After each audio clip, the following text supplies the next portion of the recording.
Hi everyone, Laura here. I hope you guys are well. Welcome back to Q&A week 5, I think. And oh my goodness, there are 36 comments on this thread today. So I'm going to do my best to get through as many as possible. We've got a crazy week this week because we're obviously launching the 3-day challenge tomorrow. So there's quite a lot of content still to finalise for that. I've got my interview for the podcast on Friday with Matt, which is absolutely brilliant, from Class Manager. I know you guys are going to be really interested in what he's got to say, especially after all the chats that have been going on in the group recently regarding dance school software. So he's there to talk to us and help us out. Yes, so with everything that's going on, it's a crazy busy week for me for content and creating. So bear with me and let's get through these questions for today. Okay, the first question I'm going to today is from Tamara. Hi, Tamara. It says, do you create your own in-house exams? And if so, how do you run them and how much do you charge for them?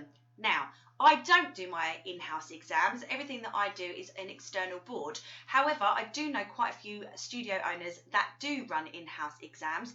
And I think it's fair to say that the most important thing is that you make sure that the parents understand that they are in-house and they're not accredited by any board. We've had problems in the past where we've had students come across to our school from somewhere else. They've shown me their certificates and I've had to break the news to them that they actually are an in-house certificate when they thought and believed that they were perhaps from an official board.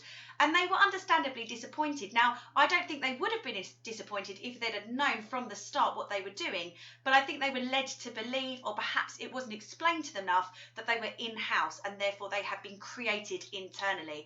So I think my biggest advice for you here is just to make sure that you communicate that from day one and give them all of the plus points as to why it's really, really important to take exams, why you want to run these in-house exams, and what you feel that they will bring to the child's experience at your school.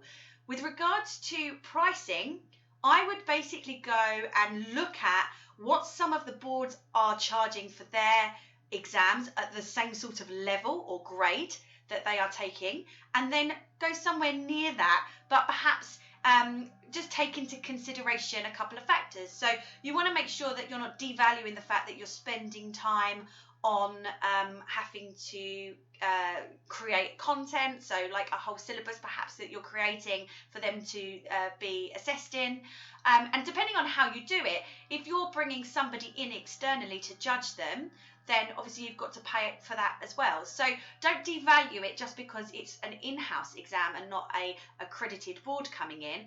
But equally, because it doesn't have that name attached to it, you might want to just consider that and make sure that they don't go get too expensive, because a parent might have something to say about it, potentially, if they think that, well, you know, this isn't going to give me any UCAS points, or, you know, because when they're older, they can get UCAS points for accredited exams, or anything like that. You know, you just got to think on a parent's wavelength. They don't know much about dancing. It's probably not going to be that big a deal to them. But if they're a parent that danced as a kid and they went through the AD syllabus for, I don't know, 10 years, they might be a little bit, not suspicious, but just a little bit, leaning away from in-house exams because they've been brought up in a specific board. So I hope that makes sense, but that's what my biggest advice would be, just to make sure that communicate that. But I think it's a great idea. If you don't want to have the pressure of having to belong to a board and you want to do it yourself, I don't think there's anything wrong with that at all. I think that's great. I think that's a really positive experience for the children and can be a really positive experience for you and a learning curve for you as a teacher. So just make sure that you're honest from the start. Everyone knows where they stand. I think you'll have a really great time with it. So good luck with that. Okay, so next up, our question is from Ben. It says, is it worth having a Twitter account? Do parents use it, or are we wasting time with another social media account? We already use Facebook and Instagram. Love the podcast, Laura. Keep up the great work. Thanks, Ben. So I'm going to be honest, I'm not a big Twitter fan myself anyway. But if you are, then you find it's working for you, then of course use it. But in my honest opinion, I think Facebook and Instagram is more than enough. Facebook is where the parents are. Instagram tends to be more where the kids are. You've got a good reach there. across all age groups. And you have so many tools now that will publish obviously instantly from Facebook to Instagram or vice versa, which is a real time saver. So I just think that it's just another thing that you have to deal with. And I think sometimes less can be more. If you're focusing in on one or two channels and really putting your all into that, then absolutely brilliant, you're going to get a great result. But if you spread yourself too thin, and also with Twitter, you know, how many of the people that you're trying to reach are on there? I don't know much about advertising on Twitter, but I would imagine that Facebook and Instagram ads are going to be a much better thing for you. So in my personal opinion, I would say keep to Facebook and Instagram, and then you can just keep on top of everything. I know when I first started this group, I was considering having an Instagram account to go with it. And I opened it and I just thought, you know what, I'm not going to do that, because everything's going to happen in the Facebook group, and I'm going to spend hours of my time on Instagram trying to plug away at something when actually I could just do that on Facebook and have the same result. So I think you just need to sit down and think, realistically, is Twitter going to give you anything more? And if you don't think it is, I really wouldn't bother. So, you know, stick with what you're doing, and if it's giving you the results, fantastic. Okay, next question from Hayley. Do you have any tips or things that have worked to recruit students of secondary school age? I have a very young school, and so in 3 to 5 years' time, should hopefully have a nice senior section of the school. You definitely will. But would like to gain some more students in that age group before this time, as I feel it gives younger students someone to look up to and helps with things such as performances. Any help appreciated. And yes, I totally agree. Having a just getting comfy there. Having a senior department, a healthy senior department, is a complete win-win situation. You have assistants, you have helpers, like you mentioned, at shows, backstage, exam days, anything basically that you need them for. They're always so keen to get involved. And also, you know, if they can set a lovely example to the younger children and give the younger children something to strive for. So, you know, having a big senior department is definitely a win. But it does take time. When I first started out, my school was very young. I did have some seniors, however, and that was because I went on a massive tour of all the secondary schools in my area. I rang them all up. I offered them a free afternoon's worth of classes for their GCSE dance department, or BTEC dance department, whatever it was at the time. By doing that, I said, look, I'm going to give my time completely for free. I can offer you any workshops that you need. Can I just give out my leaflets at the end? And obviously that was an amazing opportunity for me to go in and get to meet loads of teenagers, show them what I'm all about, and it was really, really successful. I took on a lot. In fact, I think I ended up, after that, I think I took about 20 to 25 from that tour. So for a small school that had just started, within about 6 months, I'd really built up that senior department. And a lot of them were beginner dancers. So I think it's fair to say the reason why it's so difficult to get seniors to come in is because once they get to that age, more often than not, they've been dancing already for years. It's not as often that you get teenagers start dancing. Normally, they start a bit younger and they work their way through. So when they get to teenage level, normally they've been at a dance school for years. So they're settled and they're in their own dance family. So getting them to cross over is obviously massively difficult. You'd have to be offering something pretty different to what their school was offering for them to make a move. And I think that's one of the big sticking points for getting seniors to come to your school that have already been dancing. But if you start a beginner's teenage class, particularly ballet, like teenagers, at the moment, I've really seen on my waiting list a massive push for teenagers wanting to do ballet. Now, I can't offer it to them because I don't have that in my timetable. I don't have anywhere for them to go because we're so structured in our school. It's just the way that I run my school. I have to say to them, I'm really sorry, that's not something I can help with. I don't actually take on anybody over the age of, I think it's 10 at the moment, we've got it, if they've never had any ballet training before. But that's very specific, and that's the way that I run my school for certain reasons, and the way that we are training our children. But if you are in a situation where you can offer teenage ballet classes, I 100% recommend that, because there's plenty of teenage beginner street class or jazz classes to go to, but not so much with the ballet and tap. So if that's something that you can offer, that's a little hint there. Like, just looking through my waiting list at the moment, I was doing some work on it yesterday, because it's got really, really big because of the pandemic, and I'm trying to see if I can whittle it down. But that is something that keeps on popping up. So there's a tip for you anyway for seniors. So if you can get into schools when the pandemic is sort of a little bit more in our past, I really recommend that. Other things that you can do is obviously hold competitions, which again though, online, I would imagine that holding competitions is probably a lot easier because people were stuck at home bored and not really able to get to classes, so it gave them something to do. I think when everyone go back to reality, I'm not sure how effective that will be, but it could be, so it's definitely worth a go. But I think, unfortunately, it's going to just be the same plug and making sure that your advertising is tailored to who you're trying to target. Target marketing is so important, guys. You can't have a blanket leaflet for all. So if you're trying to target seniors, you need to make sure that those pictures are going to be things that seniors are drawn to. It's got to be their age group, it's got to be things that they're into, it's got to use language that they understand. It can't be a picture of a load of little kids in tutus running prettily on a stage, because it's just they're not going to relate to that. But then equally, if you're trying to get 3 and 4 year olds in, you don't want teenagers on the front, because that can be quite intimidating to a parent of a very young child. So just target marketing, you just got to get that clear, get that right, and then that will make a massive difference if you're not already doing that. I'm sure you are, but just in case. So there's a bit of advice for you. I mean, that is what worked for me the best. Oh, and I'll tell you what else worked for me, but again, this is going to have to be post-pandemic.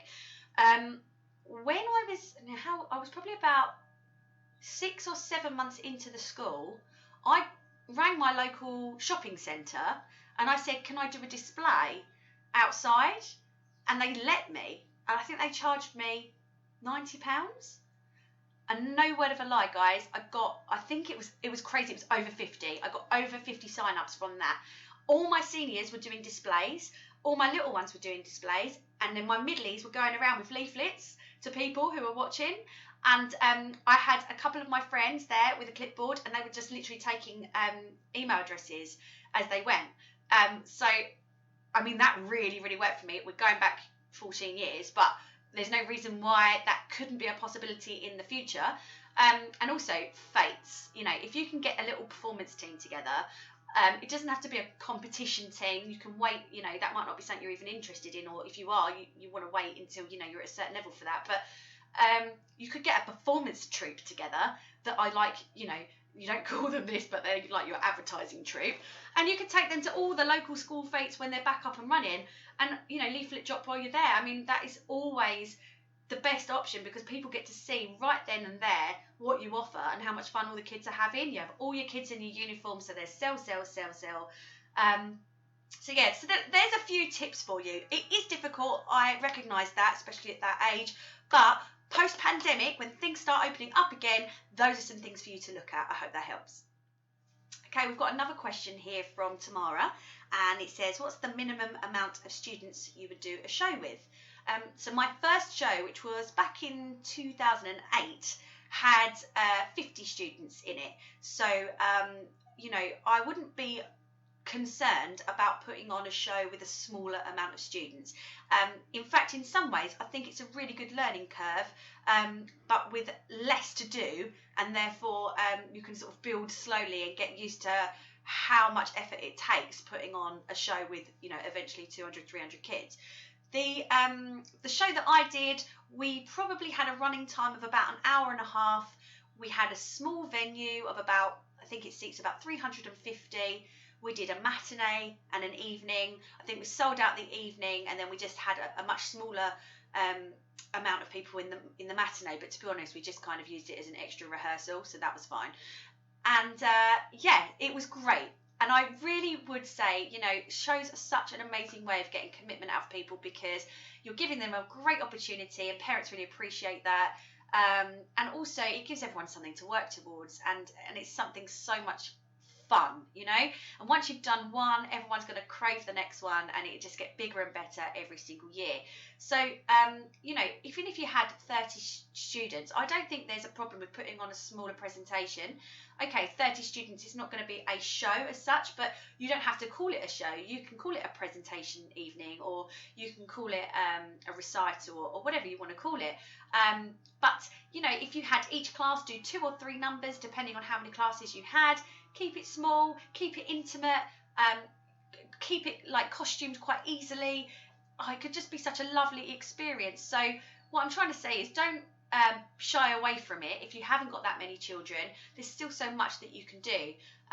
So I would definitely recommend thinking it through. There's so much I could talk about on shows. Obviously, I've done a lot over the years. Well, I mean, this is our 14th year, so we do 2 shows a year.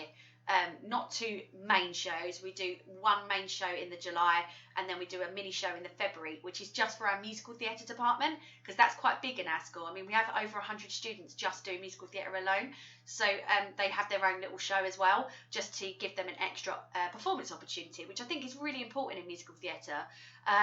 Because, you know, the best way to learn is to get out on the stage and do it. So I give them 2 opportunities a year to do that, which goes down really well, and it's one of my favourite events of the year, actually.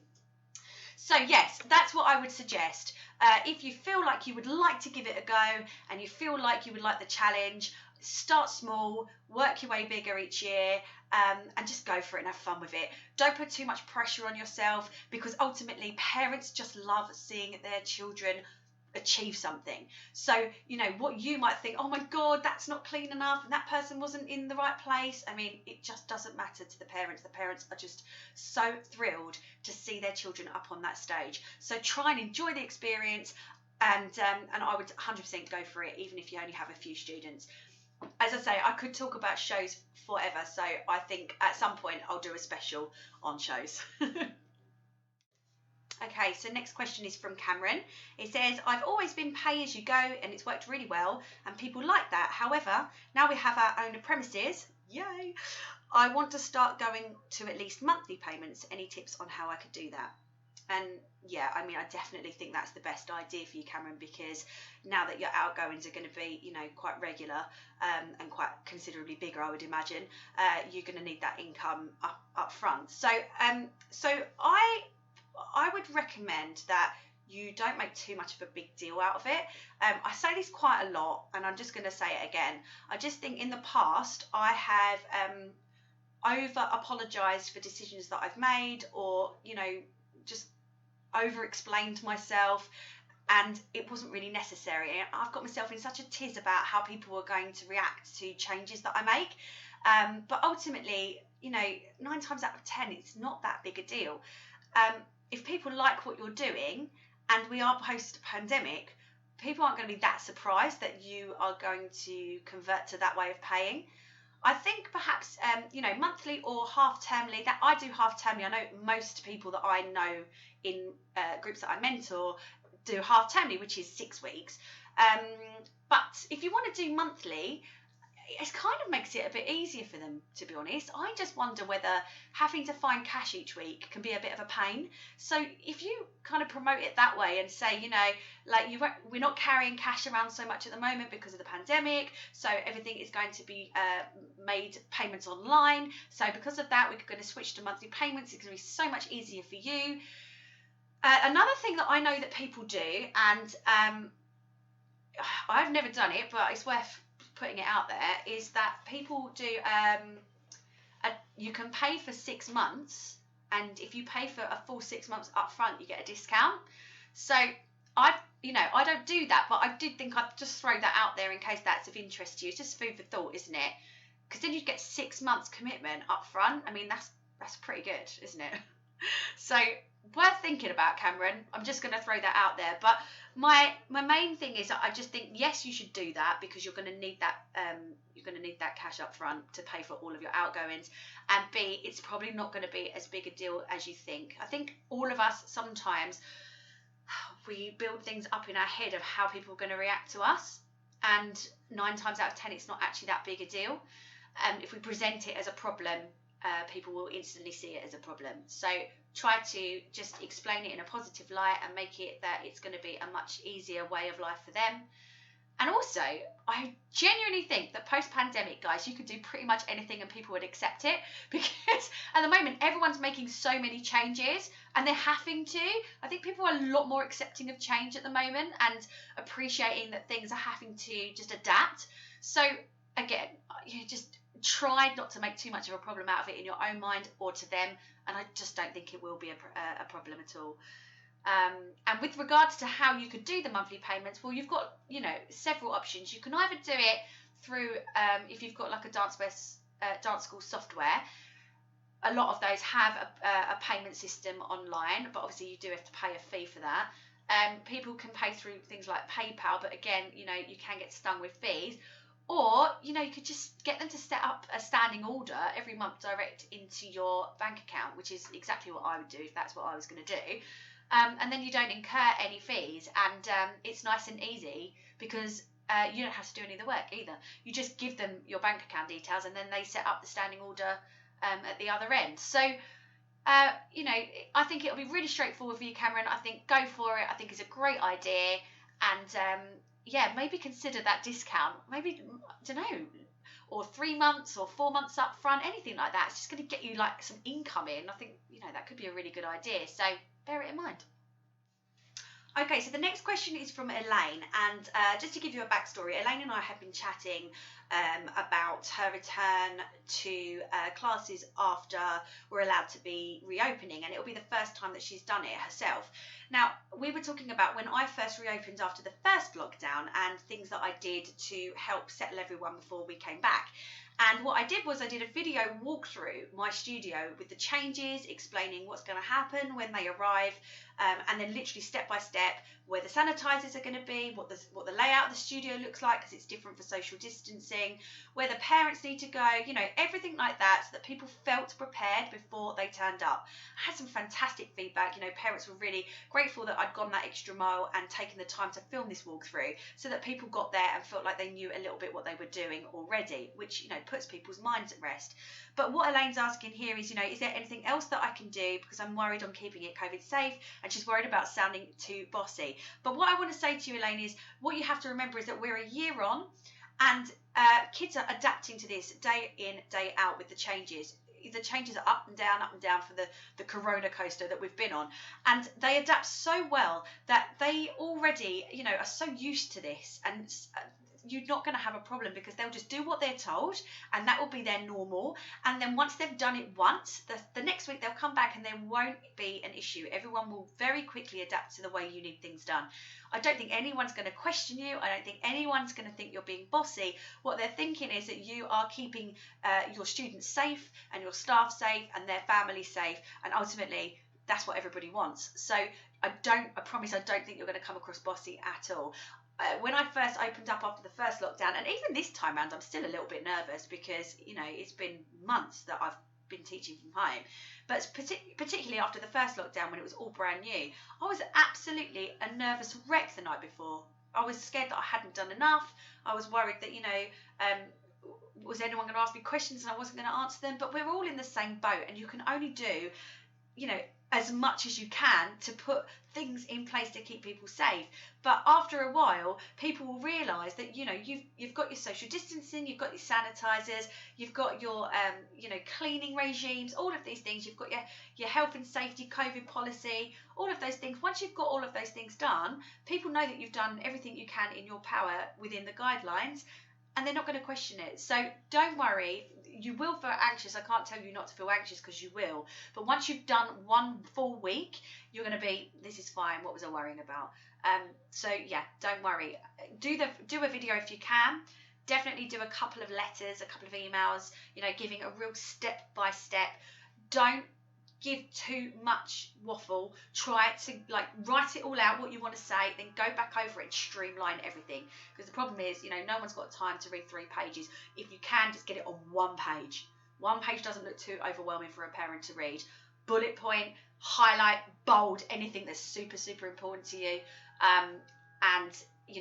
Anything like that is so useful.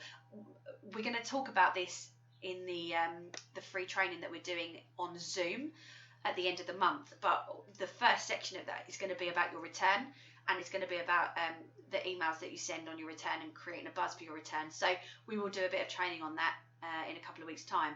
But if you're covering all of these things, you won't come across bossy and you will come across prepared. So don't panic.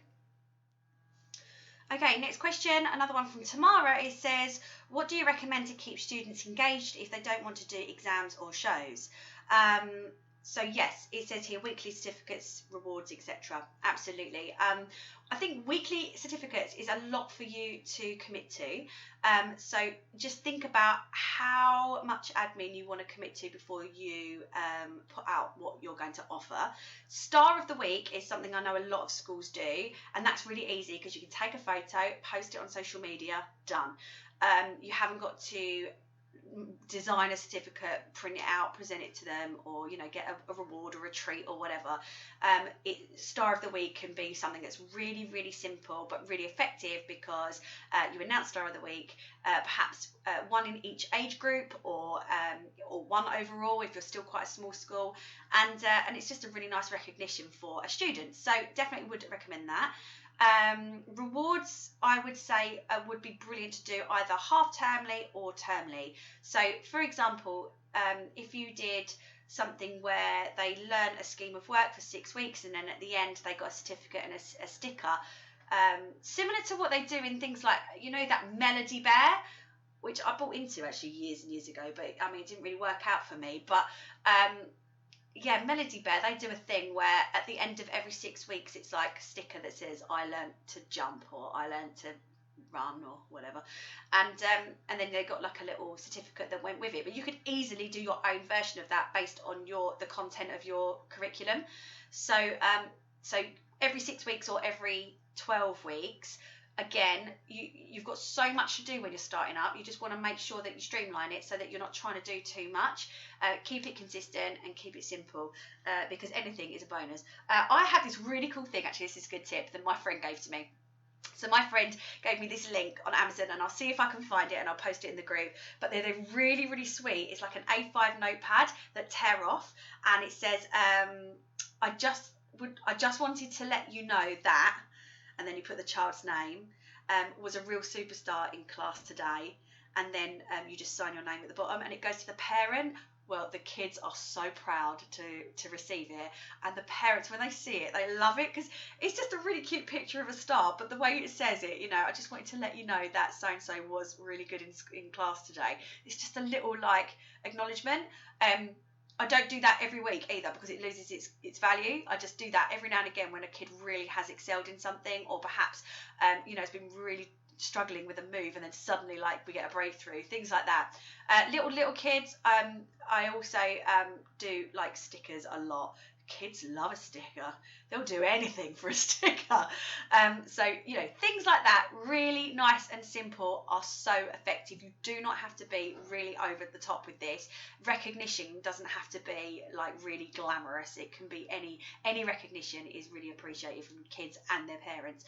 And the other thing that I would suggest to you, so if you're not going to do you're not going to do exams or shows. So if you're not going to do exams, you're not going to do shows, one thing that you could do post-pandemic, which I do I only do once a year, because we've got a really packed programme of events at my school, and I can't do too much more because it interferes with something along the lines.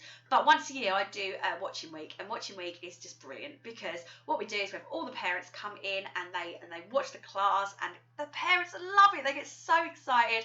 I have this really cute thing that I designed years ago, which I use every year, and it's you're cordially invited to Watching Week 2021 or whatever, hopefully. And they come along and they sit and they watch the class, and they just, you can just see it in their faces. They're thrilled. It's as exciting as seeing them on a stage to them. And also it gives the kids, something to work towards, because you can say, right, we've got six weeks now, and then at the end of 6 weeks it's going to be a Watching Week. So I want to really get you up to scratch, so that when your parents come in for that performance, we can show them how hard you've been working and how much you have progressed. And kids are getting so excited for that. And if they know mum and dad or nan or next door neighbour is coming to see them, they are going to up their game. So Watching Week is definitely one that I would recommend. But anything like that, as I said earlier, recognition in any form is always appreciated. So whatever you decide, keep it simple, keep it something that you can do consistently without feeling like it's a chore, because I know some people fall into the trap of like doing something too much, and then suddenly they're like, oh god, I can't keep this up week in week out, it's just too much, and then people expect it and perhaps get disappointed if it's taken away. So start small and see how it goes, but it'll be great. So I've just noticed a little extra question in the group, which is how do you compete with schools that have been going for 30 to 40 years? And I said this to somebody else in the group quite recently, and I just wanted to say this now, that the simple answer is you don't. You can't compare yourself to a school that's been running for 30 to 40 years, or in fact 5 years, because, if you're at the beginning of your journey, there is so much for you to still learn, and so many ways that you're going to develop and grow along the road by comparing yourself to bigger schools or longer standing schools. You're ultimately just going to set yourself up for a fail, because you're going to just feel like you aren't achieving as well as them, or oh, I wish I could have this like they do. It's always going to be a negative cycle. What you need to remember in everything that you do is the thing that's unique about your school is you. And it doesn't matter what school you go to, it's never going to be the same as your school, because you are running your school and you are unique. And I don't mean that in a cheesy way. I mean that in a real way. You can't compare what you're doing to what somebody else is doing, because you're on different journeys, you're on different paths, and the way that you develop your school will be different to them. It might be similar, but it's not going to be exactly the same, because you're going to have different mindsets. And so comparing yourself to, or trying to compete with schools that are longer standing or bigger than you, it's just going to be really negative to your mindset. What I would just say is look at those schools for inspiration, absolutely. Learn from them. But the moment that you feel yourself going into a bit of a spiral, comparing yourself to them, step away. It's not healthy for you. Focus on you. Focus on building your brand, your dance community, and as I say, take inspiration from those schools. But just focus on you. The more that you focus on you, the better the experience is going to be for the people that you are providing your classes to. The more that you focus on what everyone else is doing, the less time you're working on your business. So take inspiration, but don't try and compete. You need to find your unique selling point. You need to find what's special about you. And then once you've decided what that is, you run with it. And it doesn't matter what X up the road is doing that's been doing it for 20 years, because some people are going to love that, and some people are going to love what you offer. So, whatever happens, there's going to be room for everybody. There's going to be room for you in your dance community. So, lift your head high. Don't try and compete, and just, go for it. Go for it with what you can offer, and know your worth and know your value. So we have a question here regarding children in a class of 3 to 4 year olds who have all been with her from the age of 2, early 3, has parents in the room with them during class. And I've seen a lot of chat about this actually in the group today. But the children are getting older, they're getting more independent, so she wants to move on now to having it without parents when they turn 4. Now, I'm a big fan of, as soon as they turn that age, you don't want to have the parents in the room. It's distracting for them, it's distracting for you. They don't get as much out of the class as they do when the parents aren't there. You feel like you're constantly under scrutiny, and you don't feel like you can teach to your full, relaxed, best self, because you're always a little bit aware that there's an audience there. Parents can be a nightmare at the best of times, chatting, sitting on their phone. I mean, that is a real thing that does happen, and that's obviously distracting as well. So when they get to 4, I mean, in my school, from the age of 3, parents aren't in there. But when they get to the age of 4, and if that's the route you want to go down, I would absolutely support that. I think that's a brilliant idea. But what you're worried about is how that's going to be received. And I don't think you need to worry too much. I think that the situation at the moment, being a pandemic, people might be a little bit more nervous than usual. So I think it's absolutely vital that you give them as much prep as possible before they come for the first time on their own. They're not going to be worried about class with you because they've had you for ages, so they're comfortable with you, which is a bonus. So from the offset, that's one less thing for you to worry about. It's not like it's a new teacher that they've got to bond with. But I think the way you need to present it is it's an exciting progression in their training program with you. So, dear X, I am delighted to advise you that now that Y has moved up to the next stage, being age 4, the class comes with some changes. I'm so excited to work with them at this next stage of their journey with us. We no longer have parents in the class, which is really exciting because it gives them independence. It makes them feel grown up like the big girls. Sell it as much as you can without any negative undertones. If parents are worried about it, they're going to be worried about it regardless. And if parents aren't worried about it, if there are any negative undertones in the way that you communicate the move and the change, then suddenly they're going to start to feel like they might need to be worried about it. So ultimately, keep it light, keep it positive, very much emphasize the fact that it's the next stage of their journey with you, because then that kind of keeps a parent in the mindset of, oh, my little one's growing up and this is what's next, and oh, I'm a bit nervous perhaps for them, but this is lovely. And detail how you're going to hold their hand through it. When I have those classes that they're young, 3 and 4, but we don't allow parents, even in pandemic times, those parents are allowed on site. No other parents are allowed on site because they drop at the door and go. But I let those parents be on site just for any little issues because they are young.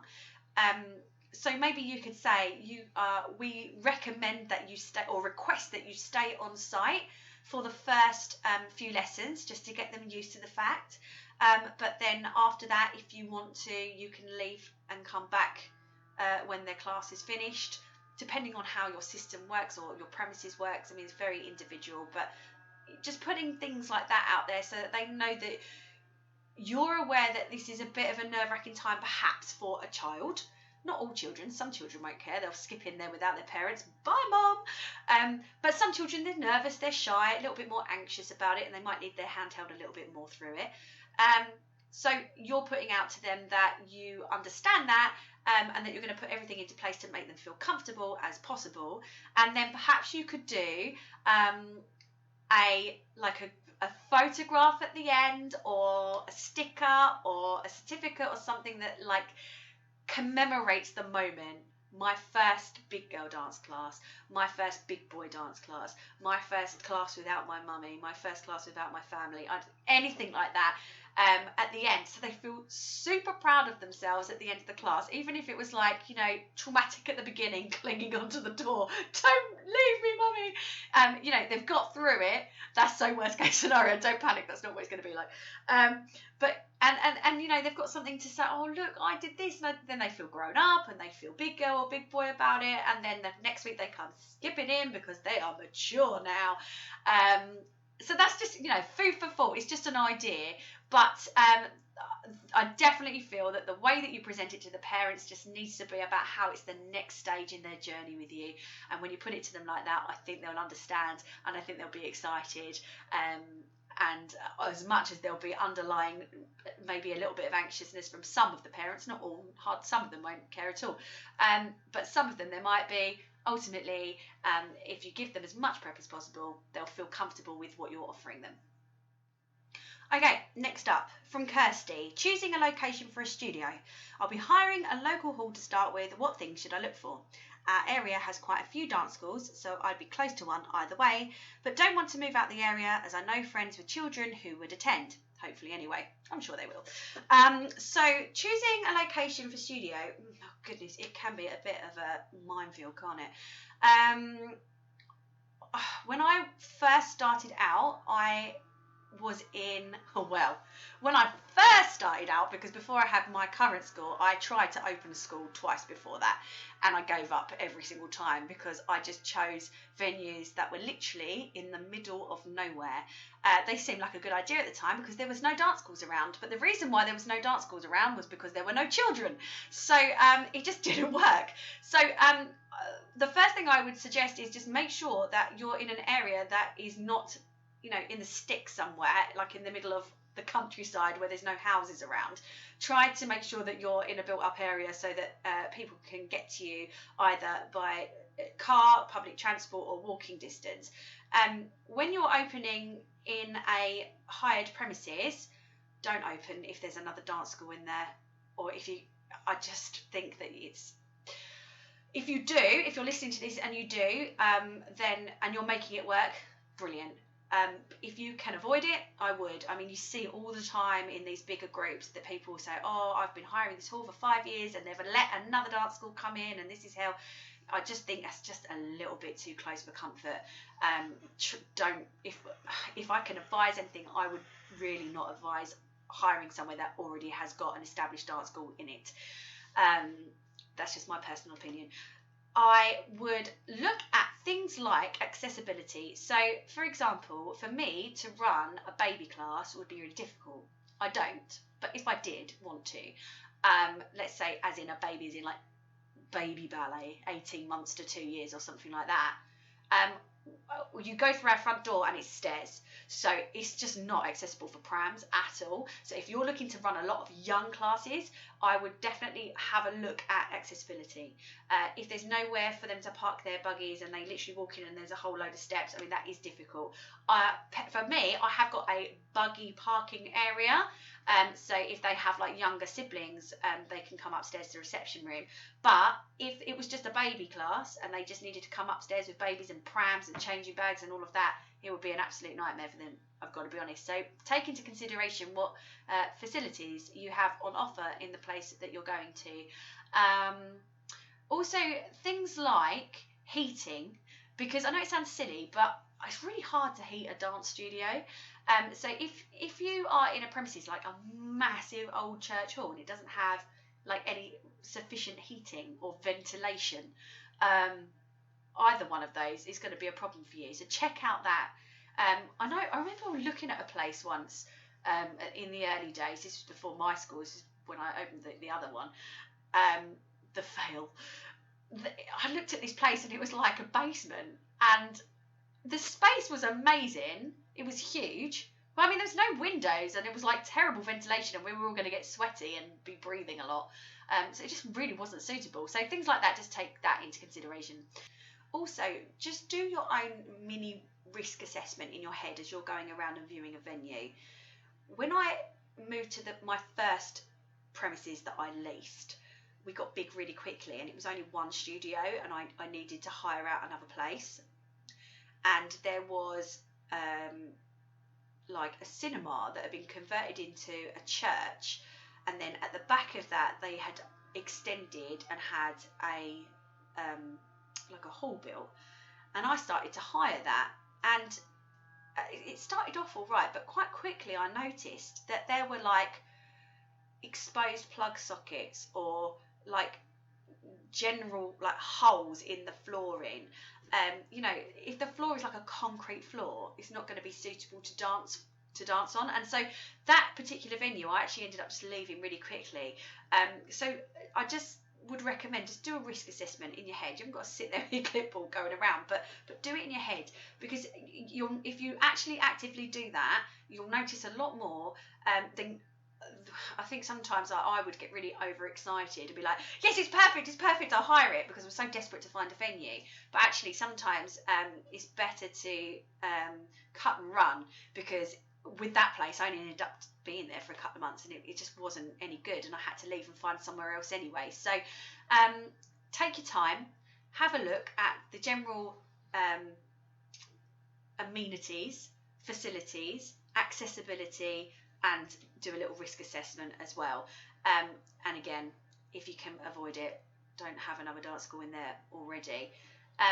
And with regards to having dance schools around you, don't worry too much. I mean, every dance school owner does a little face when a new dance school opens up near them, because everyone panics straight away. Of course they do. It's human nature. We'd been in our current premises for something like 6 years, and then another big dance school opened up literally on our road in their own premises.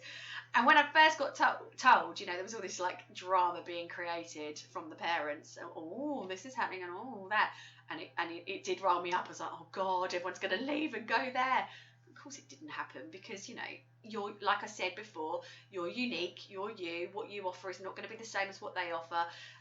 So yeah, and there's room for us all. I need to keep reminding you that there are always going to be plenty of children to go around. So as long as you're not literally in their premises or on their doorstep, if they're within the vicinity, I don't think it can be helped, because there are so many dance schools now in the UK. So don't worry too much about that. Okay, we're on to the last one. So I think this is probably going to be about 45 minutes, this video. 45 minutes for you, but I'm on 2 hours and 45 minutes of recording and editing, so my brain is fried. So I hope I'm still making sense. The last question is from the lovely Elaine. It says, choosing an exam syllabus when starting out for TAP and Modern, ISTD versus IDTA. Cost, ease of exam days, variety of tests, etc. I need something most children will be able to do. I'm only starting with little ones, and I'm hoping to grow it. Okay, now, exam syllabus. It's a very personal choice. My ballet classes are ISTD. That's what I grew up with, and that's what I prefer to teach. I've taught the IDTA ballet syllabus years ago before I started my own school, and it was fine, but I just preferred the ISTD one, so I went back to that. But we teach IDTA tap, IDTA jazz, and then everything else in our school is free work. So ISTD and IDTA I know pretty well because I use them both. But let's not forget there are a lot of different associations out there, old and new. Please make sure that you have a look into a few before you make any decisions, because they all offer different things, and you might find something out there that is like absolutely what you're looking for. I've said before on I think another Q&A, don't be scared of looking at syllabus that's just literally started, like a brand new board, because it doesn't matter that they're brand new. That just means that they're extremely current, and it means that they're going to have lots of really current people choreographing the syllabus for them. So don't shy away from that. But equally, the older, more established boards have got a lot to offer, and they've been going a long time. So there's pros and cons to everything. For me, in my personal opinion, I would say that the IDTA is easier to work with. I love both, but the IDTA are a little bit more accommodating. Exam days always feel a little bit more like you can speak to the examiner, like they're approachable. I find with the ISTD it is very us and them, and with the IDTA I feel like they're a lot more forthcoming. The way that you book exams with the IDTA is a lot easier. They're a lot more flexible. The ISTD prices for so like the minimum amount that you have to pay to have an exam session is higher. The exam prices are higher. The IDTA exam prices, especially like middle tests and rosettes, if you want to do that with your little ones, they're cheap as chips. Like I'm talking about £7 or £8 for a rosette. So affordability wise, I would definitely say the IDTA. And again, you're asking IDTA, ICD. We've got to note there are a lot of different boards out there, but let's talk about them specifically for you with this question. The IDTA also, with the rosettes, we do the rosettes for the ballet and the tap, and for 3 and 4 year olds, they're perfect. It gets them used to understanding what an exam situation is, how it feels to go in. With the rosettes, the teacher goes in with them as well, and stands and does it with them at the front. So, and all they have to do is like 2 little routines and then and introduce themselves. It's a massive confidence building exercise. And then when they progress to pre-primary or primary, they've got an idea of how all works, and they're obviously a lot less scared about it, which is a complete plus point all round. And also it just means that from a very, very young age, they learn about working towards a goal and achievement. So, I mean, I'm a big Rosette fan. Not that I know of that the ICD do anything like that. It starts from pre-primary up. So that's a real plus point for the IDTA. And yes, and cost, it's just a lot cheaper. I absolutely love the ICD.